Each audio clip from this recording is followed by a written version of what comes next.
pangapunten awit kalepatan kula pukulun. Kepareng kula ngaturaken sembah pangabekti mugi kunjuk. Iya Mawidura. Pangat panarimaku pangestuku tampanana ya Mawidura. Inggih kula pundi saengga jimat mboten graita lamun to paduka menika.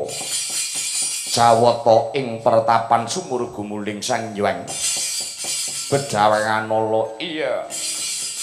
Kula niki dewane bulus. Dewane bulus, Tru. Heeh.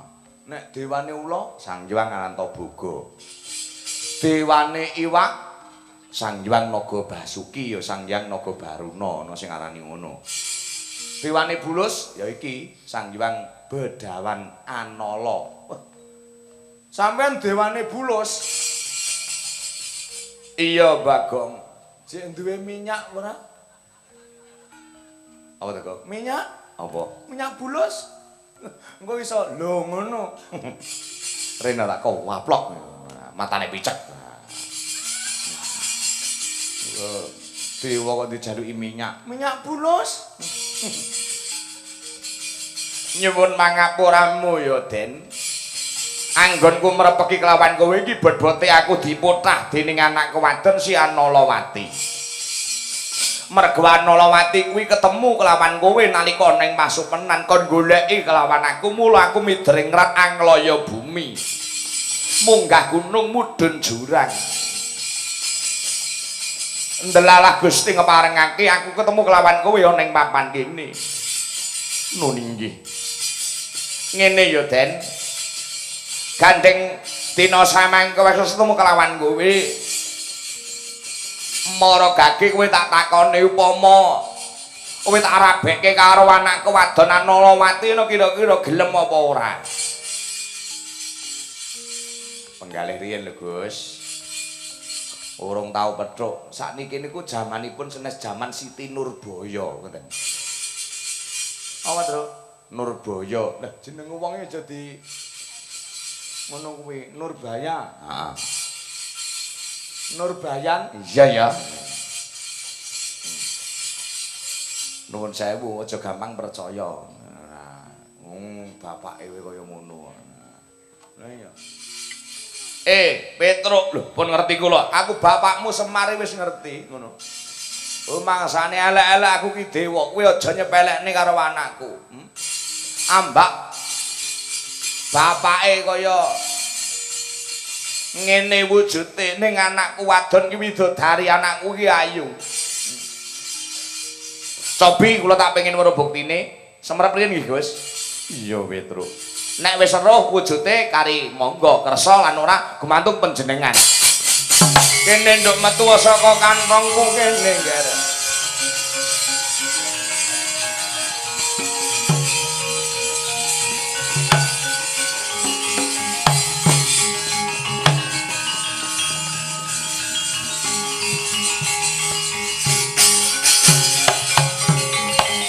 Iki Bapak.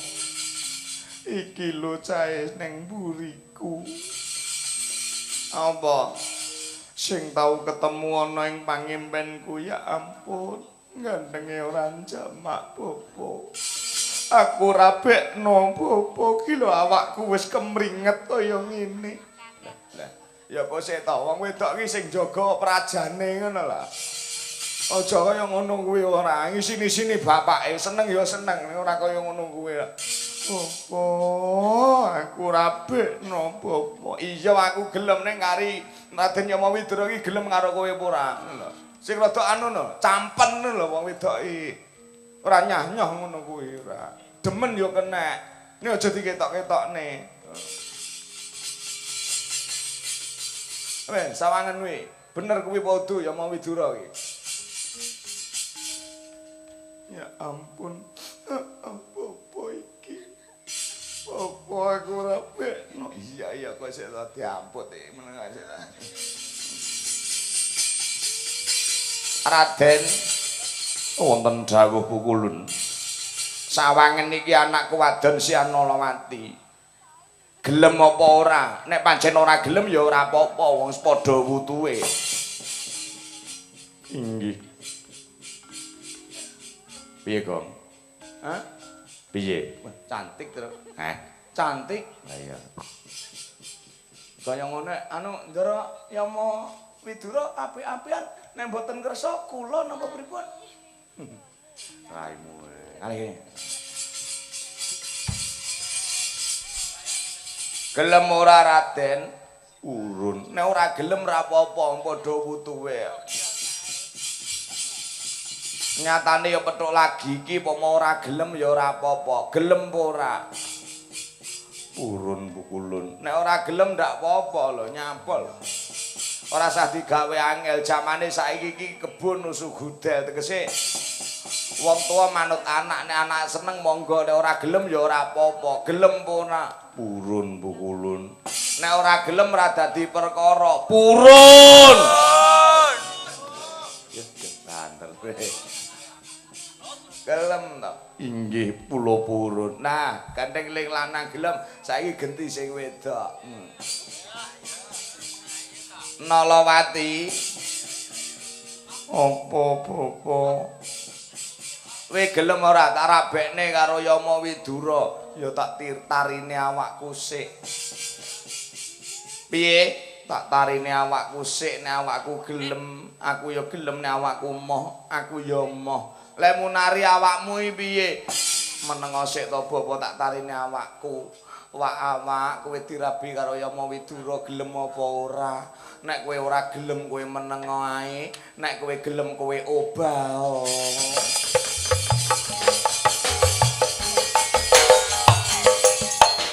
Gelem lho bapa. Yes. Oh alah. Ora Gelem bapa aja kapan-kapan saiki aku rabekno. Tak rabekke kowe dah loro.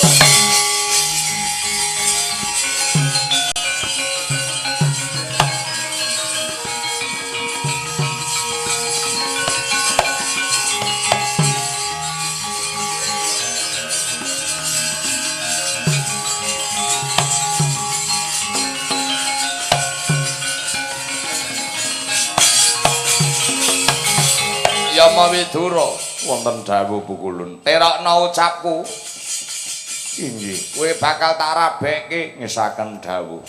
Aku Yama Widura, Aku Yama Widura. hanuju marang Analawati bakal tak kanthi urip selawase Nduk Apa bapa? terokno bapak ya Nduk. Iya bapa. Aku Analawati aku katuju dening Raden Yama Widura. Aku saguh sumanding selawase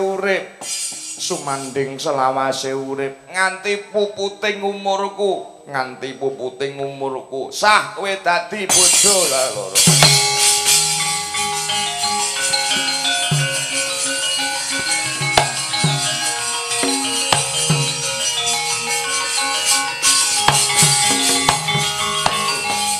Matur sembah nuwun Kanjeng Rama Pukulun. Iya. Anak anak-anak padha seneng wong tuwek ya mengestoni lan nyawang saka kadowan. Nyuwun pangapunten kula badhe titip langkung rumiyin dumateng bojo kula ingkang putra nggih menika pun Analawati. Bar nyandi kesusu. Kula badhe angulari dumateng Yayi Gandamana ingkang dipun utus dening Kaka Prabu Pandhudewana teng negari Ngastina prapta wonten ing Pringgondani. Goleki sapa? Yayi Gandamana. Lho.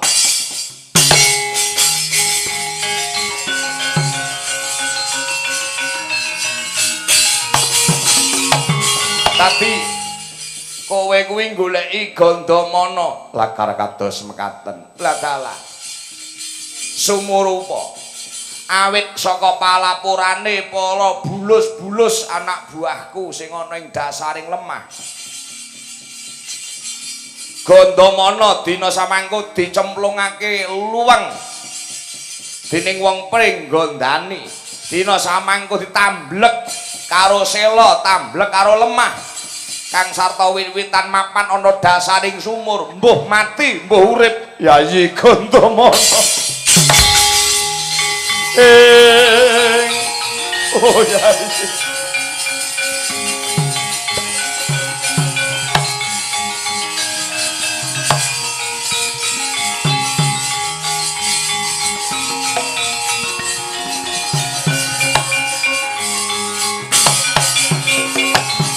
Menawi mekaten kula nyuwun pamit dinten samangke badhe asung pituluman dumateng pun Yayi Gandamana. Nek kowe tumindak dhewe ora rampung, mengko tak bantu ayo tak tuduhake ana ngendi si Gandamana anggone diluweng dening wong Pringgondani.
Sawangen ya apa Widura. Ana ngarepan iki ana puntukaning lemah. Ya ana kene iki papan dununge si Gandamana kang den luweng dening para-para ing mapan ing Pringgondani. Aduh. Kados pundi kawontenanipun Yayi Gandamana? Aku dhewe ora ngerti. Mula kang saka kuwi mbok menawa durung pinesti kodrating Gusti tumeka pati si Gandamana. Coba watu lan wit-witan uga lemah sing nutup lawan sumur iki tak unggahke.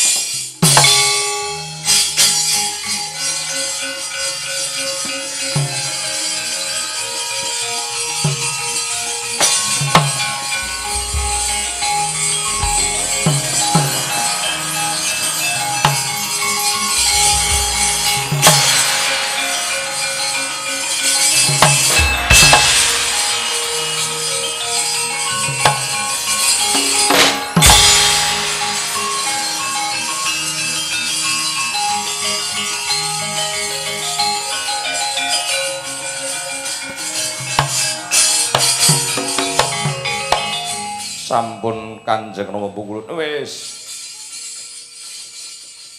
si Gandamana ora iso tak unggahke merga jroning sumur iki banyu dalem dasaring sumur banyu gek juwemek ngesok. Lajeng kados pundi kuwi Petruk karo Bagong iki kok nyambut gawe apa piye ngono? Gong, wetengku yahine lowara iki nyambut iki jenenge. Kok rampung enak ning weteng. Gong, enek gawean nek mana sambat iki. Slemet kruwel ngono ning weteng.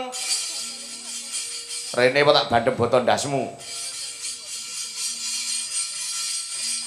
Piye iki piye rencanane piye?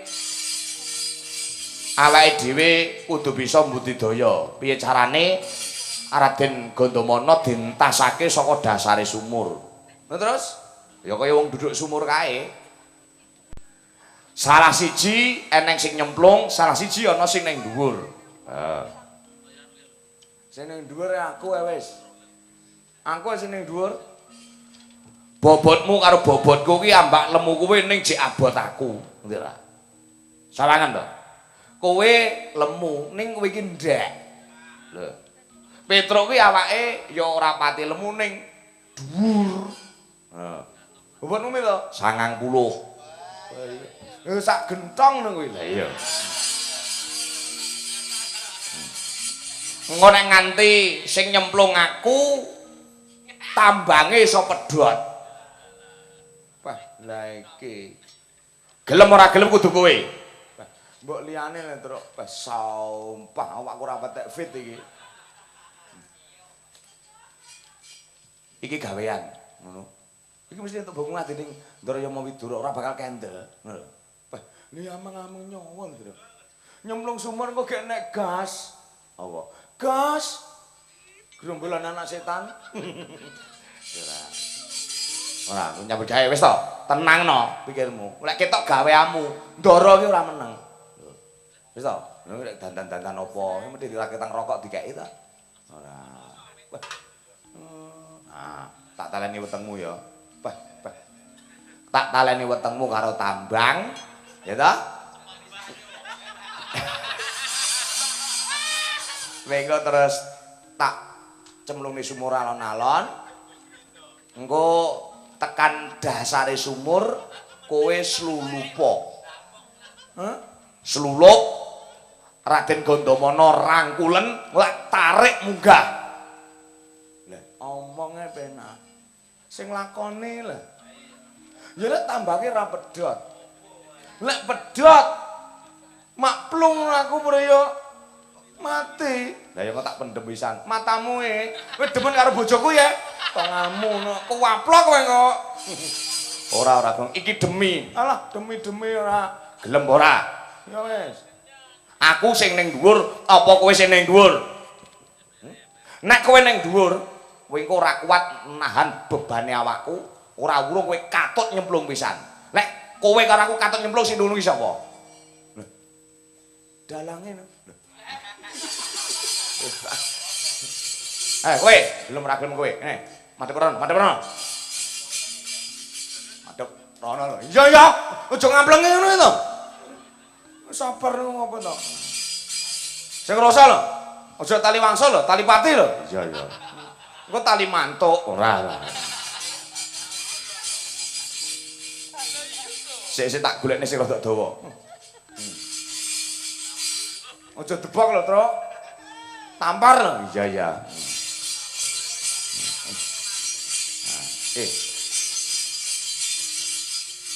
Madhep rono lho. Iya ya. Bayo wetengmu ukurane. Gedhe lho. Kowe ngerti wetengku isine apa? Isine apa? Isine gajah tak. Mosok gajah? Lha iki telalene cilik. Aku mau njaluk minyak bulus. Nah. Sisa lho, Truk? Iya.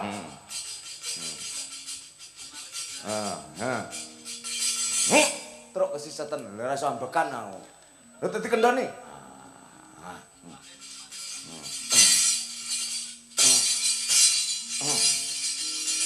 Iki tak cekal iki lho. Agel aku.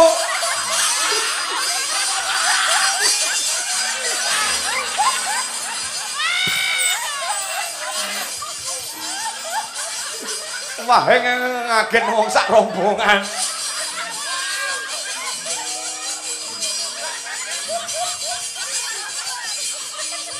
Sida apa ora iki? Sida. Oke lah.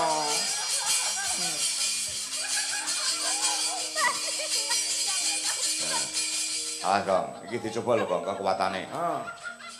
Maju. Nyancan, tariken. Wah. Rosa, Truk.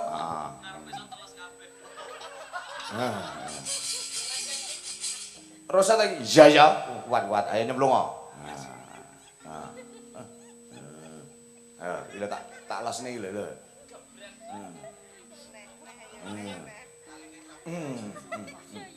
Awas, Gong. Iki tak lasne iki lho. Aja diculne. Ora. Gong. Jeru to, Gong. Jeru jeman to. Lha gitu serut. Gong, cek urip. Cek waduh to, Gong. Jeru. Nah,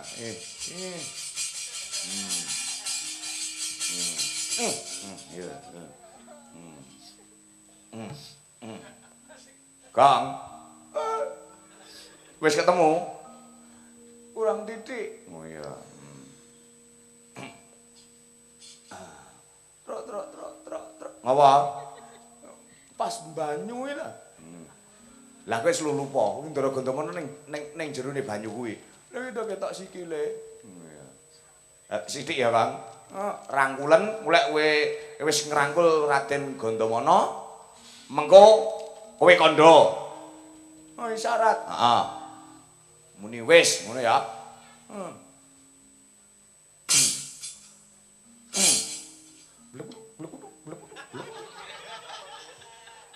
Kang.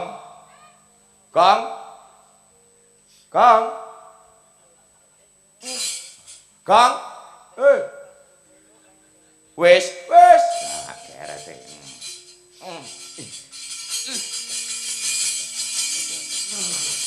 Abot men yo 85 kok bobote iki ya. Kaya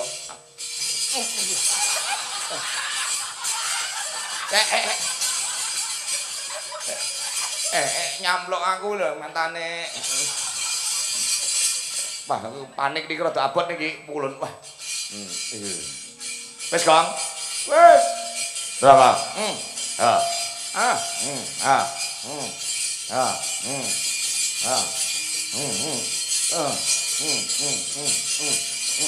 Lanti Ceblok neh, Tru.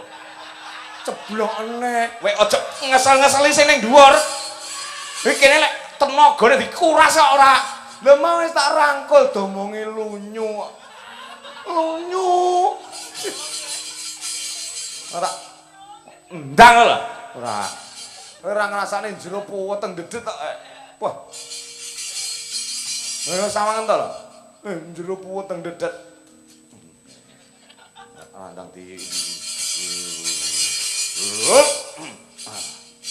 Wes, Kang. Wes. Ya. Aja ngapusi lho. Wong ora gelem tak rangkul lho wonge. Semaput tok dak Gawe napas buatan. engko ning dhuwur ra ketok ning kene kok. Yo, alah, yo. Yo, Kang. Kang, yo.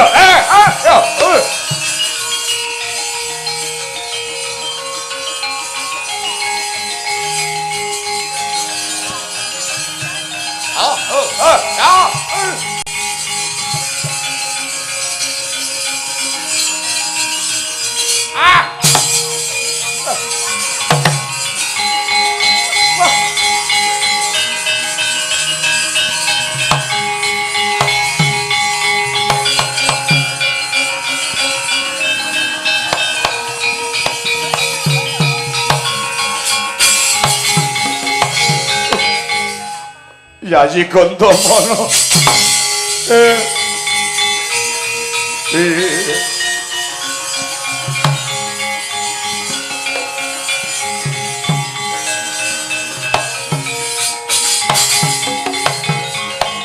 Yama Widura.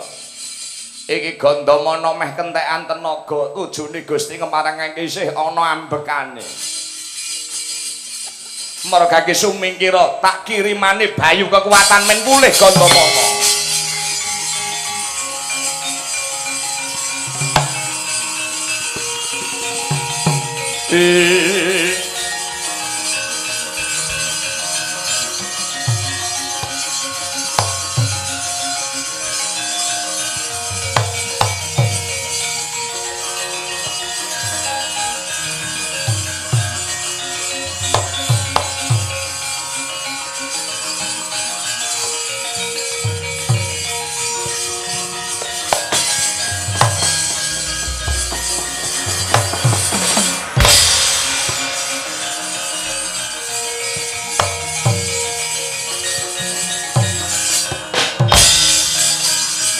Yayi Gandamana.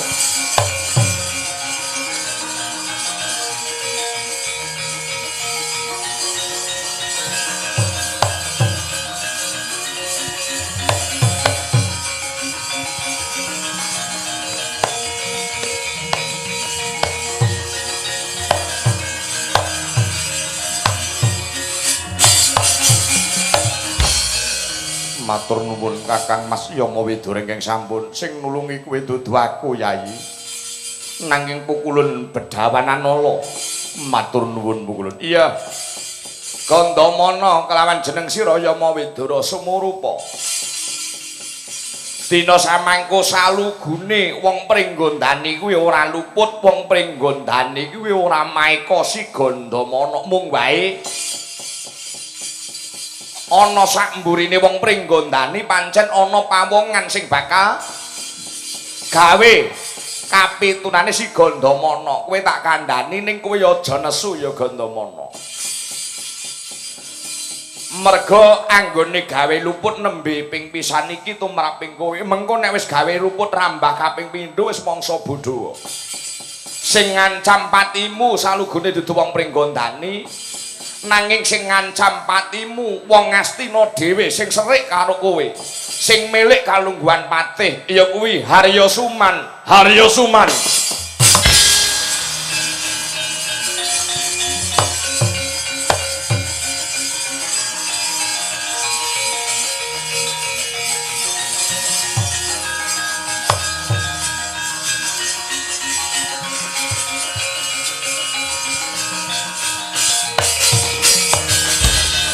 Harya Suman. Iya, ning kowe aja nesu. Aku wis kandha piye. Nek isih gawe luput tumraping kowe Gandamana nembe sing sepisanan aja dikapak-kapakni. Nek wis gawe luput tumraping kowe rambah kaping pindho, wis mangsa bodho. Wis tak pasrahke sawutuhe karo kowe. Wis mangsa bodho, ulun bali makayangan.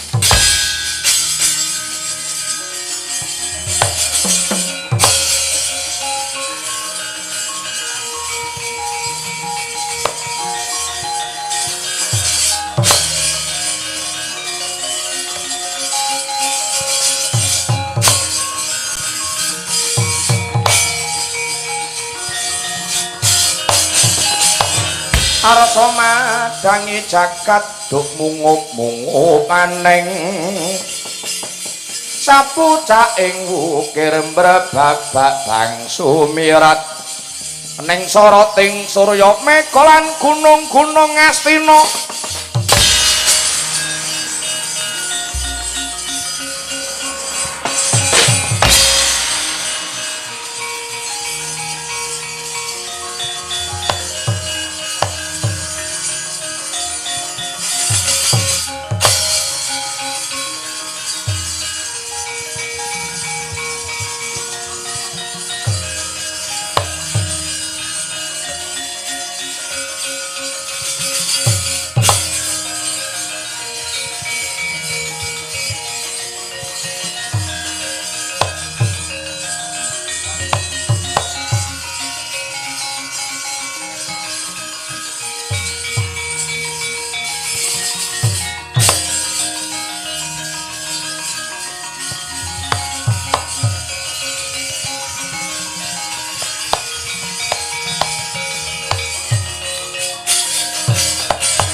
Kakang Dipati Dastarata. Piye Pandhu? Ngantos eri kelenggan samangke Gandamana dereng awangsul wonten negaring Astina. Baya wonten pepalanging marga menapa Kakang Dipati? Percaya Pandhu. Percaya kelawan Gandamana. Gandamana kuwi muridmu kinasih. Ndak kira iso mungkasi gawe lamun ana ing bebaya ning marga. Gandamana kuwi bocah sekti mandraguna pilih tanding jroning jurit paribasane tinatah mendhat jinara menter. Aja banget-banget anggone mikir kelawan si Gandamana wis tumeka wahyane mangsa kala tetep bakal bali ning negara Ngastina kene. Aja dipikir banget-banget ndak ngebot-ngeboti pikiranmu Pandhu. Piyak.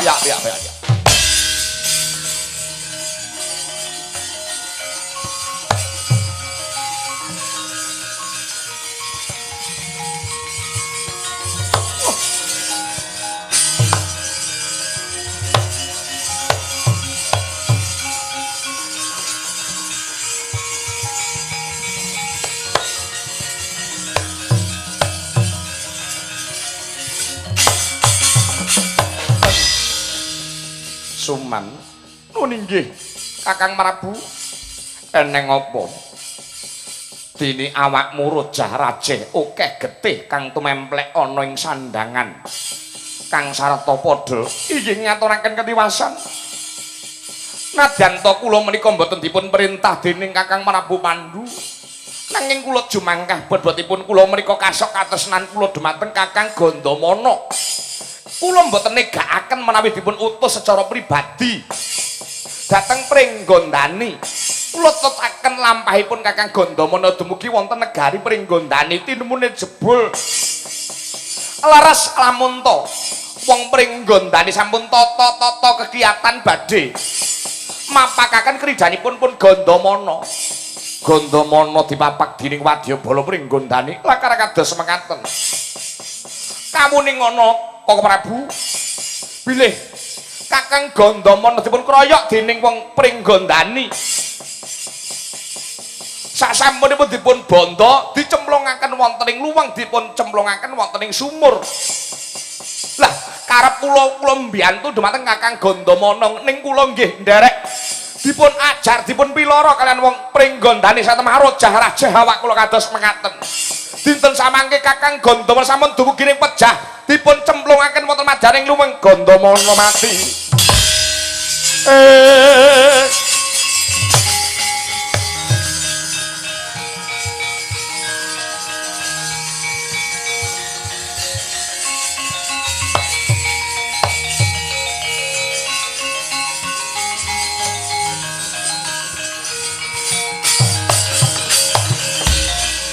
Gandamana mati Suman. Inggih Kakang Prabu. Sampun boten kirang-kirang anggen kula nulungi dumateng Kakang Gandamana namung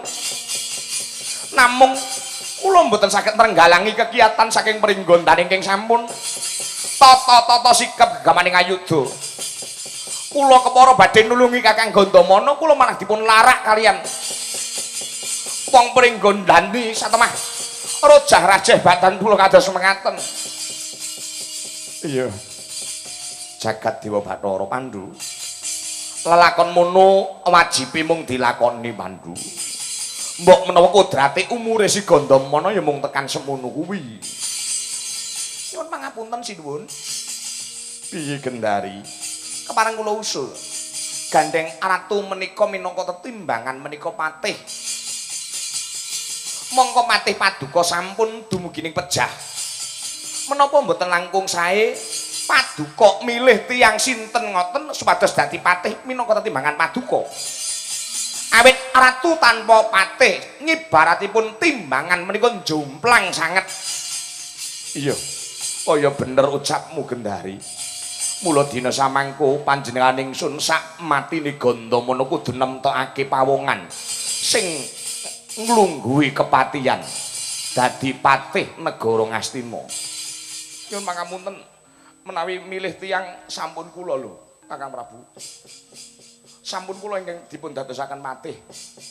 Awit kula dereng rumaos sagah dados warangka paduka.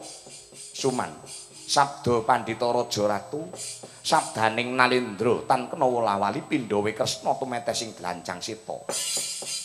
Gandeng wis uga gedhe labuhamu tumrap negara Ngastina kanthi mbelani si Gandamana kang dikroyok dening wong Pringgondani. Ateges jeneng sira wis ngatonake dharma bekti kelawan negara Ngastina kini. Mula panjenengan ingsun Ratu Ngastina nemtokake lamun to sak patine Gandamana Suman sing tak dadakake patih. Aduh mati aku.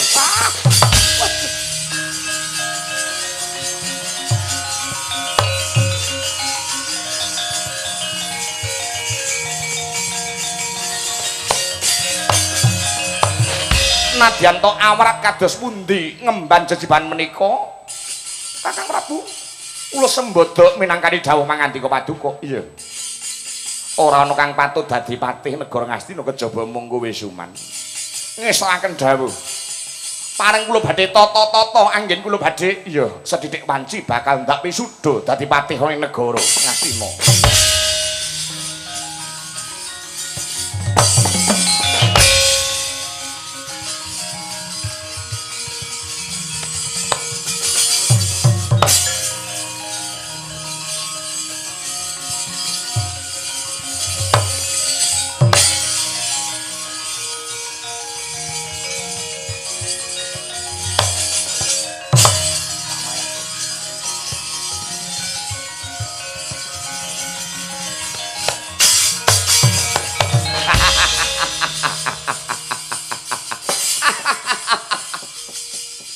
Jer Basuki mawa beya ora amus pranggonku. Rekoso iki wis sak cara wong nandur wis ngunduh. Aku Patih Ngastina. Patih Haryasuman. Gandeng Patih kudu duwe bojo. Monggo kepatihan saiki sing nglungguhi bojone almarhum Gandamana Sinawangsih. Nawangsih, bojomu wis mati. Bojomu wis mati, kowe dadi bojoku ya? Hah? Oh.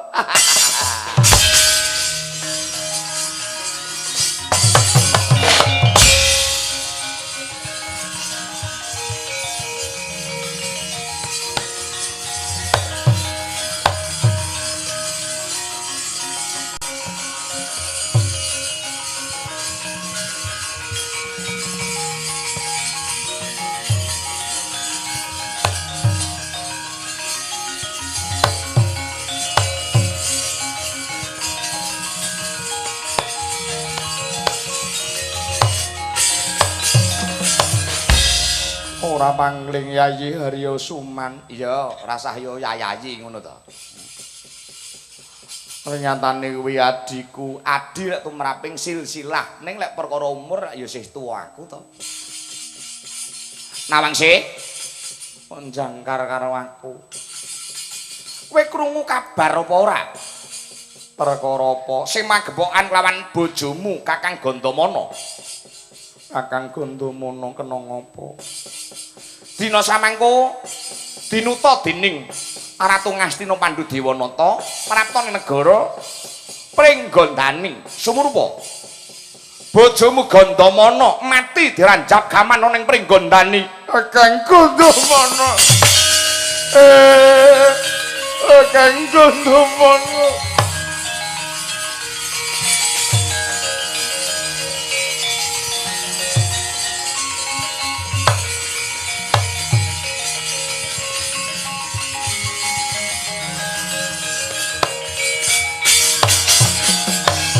Kowe ora perlu nangis. Ora perlu tok getuni matine bojomu. Merga sak matine bojomu ana pawongan sing bakal ngganti posisine Gandamana. Arepmu piye, Suman? Aku gelem lan aku bakal nampa apa anane karo kowe, Yayi. Yayi Nawangsih. Kowe tapek bojo Lampemu muni apa? Ini iki lagi susah. Kelangan bojo. Lah ya kelangan bojo ya ben. Saiki wis enek sing ganteni posisine bojomu, Haryasuman, sing luwih cakrak, luwih ganteng, luwih bergas. Dasare aku Patih Negara Ngastina. Dadi bojoku ya. Kowe ora bakal ilang kelungguhamu, tetep dadi bojone Patih. Hah? Wong ayu.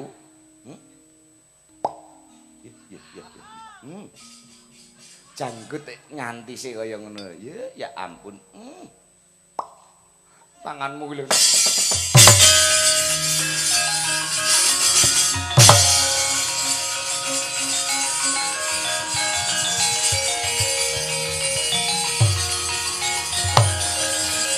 Hey!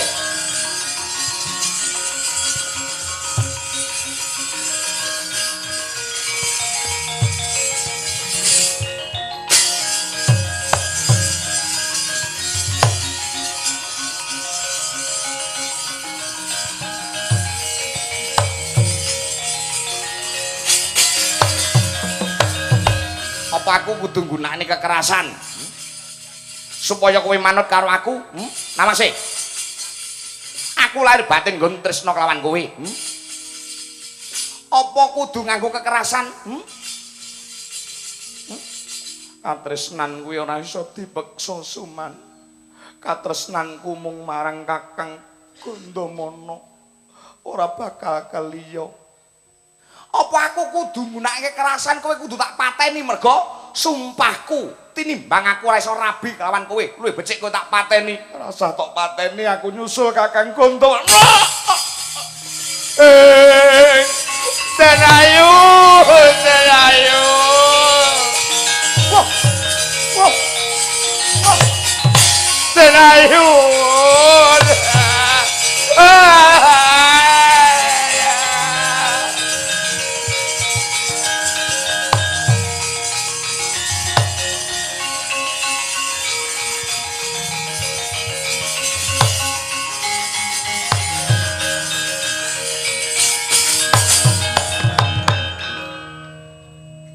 Nawangsi. Nawangsi. Nawangsi. Nawangsi. Oh, Yai. Nawangsi.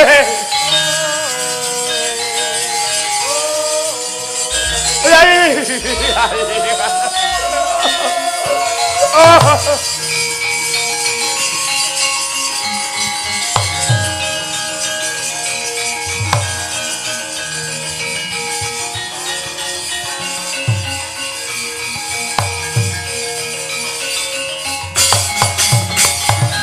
Rine saratri parang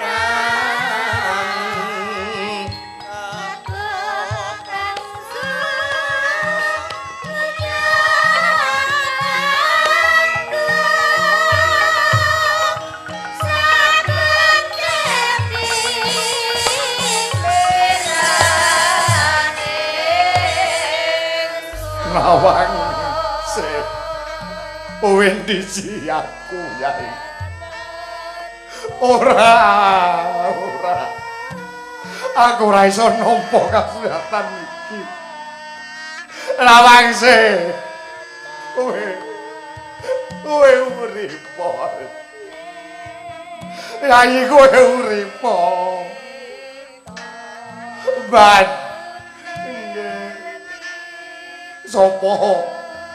Sopo sing mateni bojoku Mban?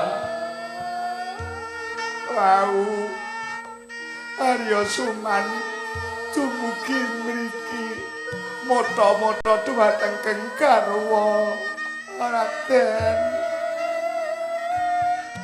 Suman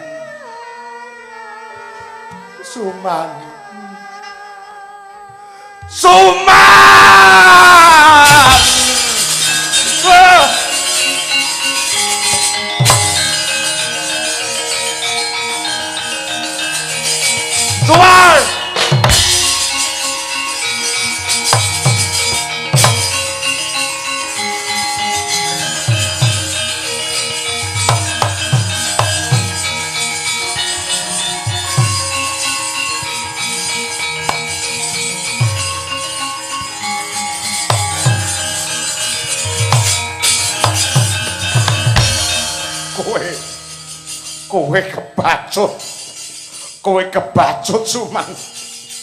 Nggonmu miloro aku, nggonmu nyemplungake aku ana ing luweng, isih kurang trima kowe mateni bojoku Suman.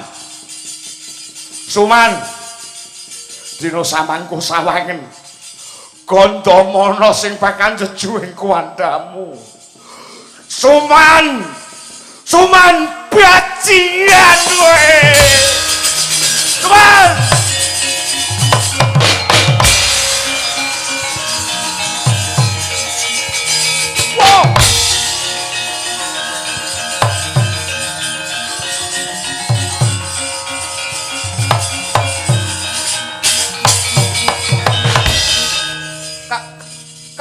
Kakang Gandamana kok kowe aja nesu karo aku, Kakang. Kowe aja kleru tampa. Bojomu mati kuwi ora dhewe. Mergo aku ngabari nek kowe wis mati iki. Kuwi bojomu kuwi seneng karo aku. Bojomu kuwi ngrongkang ngrangkul aku. Aku emoh. Aku mlayu ora ngerti. Banjur bojomu kuwi ndudut kerisku. Banjur ditamake ana dadane dhewe. Kowe aja kleru tampa Kakang Gandamana. Suman cangkemmu basa. Suman!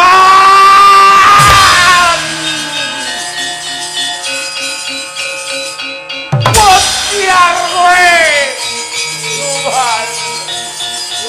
Bojoku ati saka kowe Suman.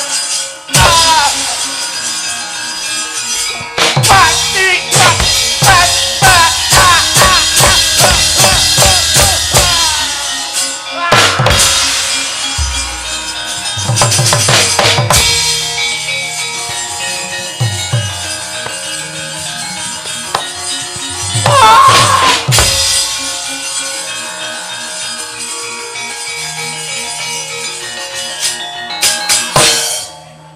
Suman. Iki piwalese bojoku Suman. Bociat.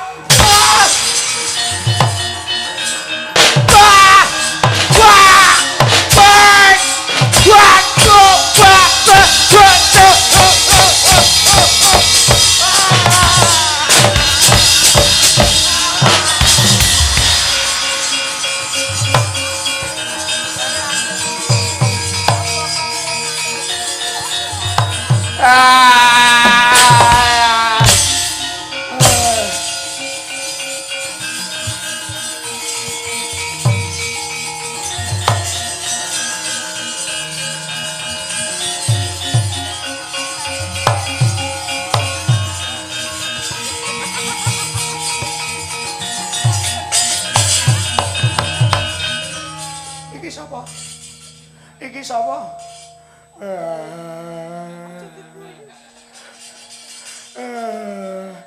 Aku gendari kowe sapa?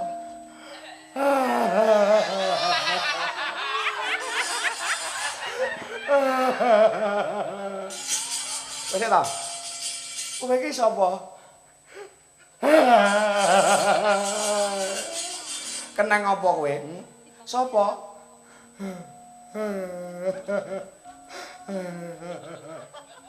Apa? Andal kula.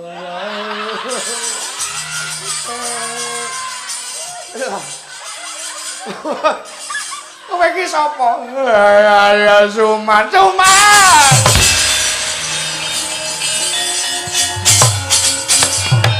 Kumbodo